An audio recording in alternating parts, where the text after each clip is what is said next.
Thursday, the 13th of July. I am Bolson Ababa and welcome all of you to Business Morning, a brand new edition here on this day. We're live to you from Lagos, the home of Channels Television, Nigeria's news leader. Now let's take this really easy and slow. You need to understand this story. Of course, it's the hallmark of yesterday's Federal Executive meeting. President Buhari's house cleaning, dating back as much as 20 years when the government owed a number of agencies and staffs and pensions. So let's unpack what the finance minister said yesterday and now been widely reported. So let's break it down for you. Give us a couple of minutes and we'll have to take you through this. Now, what the Nigerian government has announced is a 10-year program starting from 2017 to 2027. Beg your pardon, that should be 2027. It's a 10-year plan to cleanse the various domestic debts dating back about 22 years ago.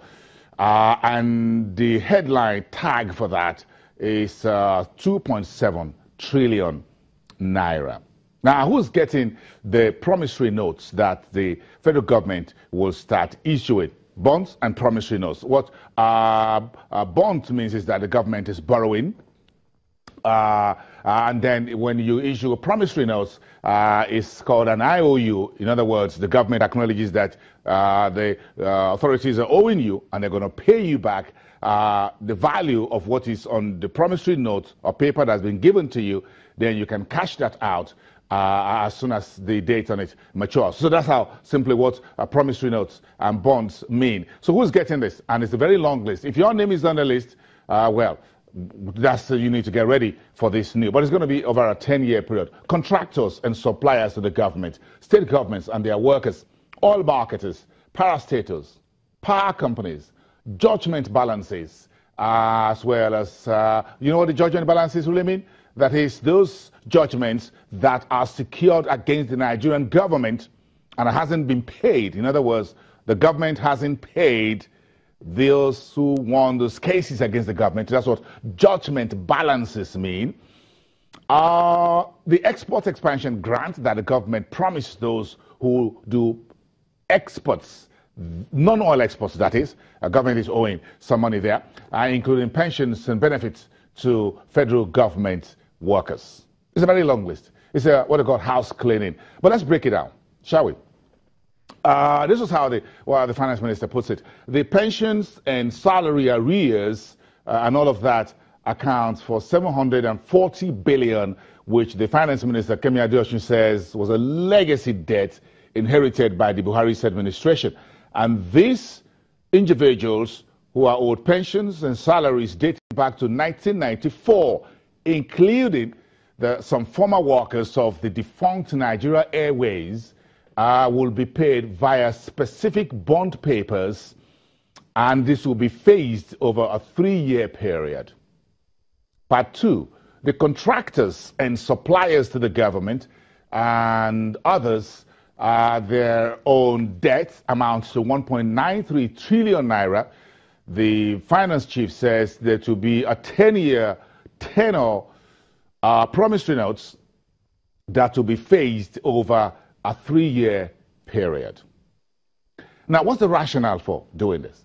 According to the finance minister quoted in part here, says, we, that's the government of Nigeria, the Buhari's administration, cannot get our economy moving at the pace we need to if we do not address the legacy issues we have inherited.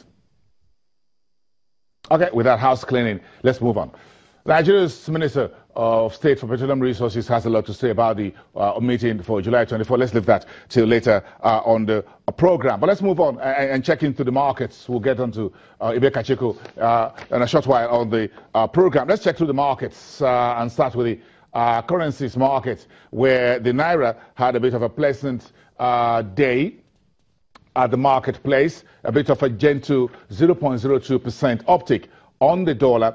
Less than that on the pound, and they're much stronger, 359.15 on the euro. On the street, the naira was unchanged against the dollar and the pound, but finished a negative 0.5% thereof, 420 on the euro.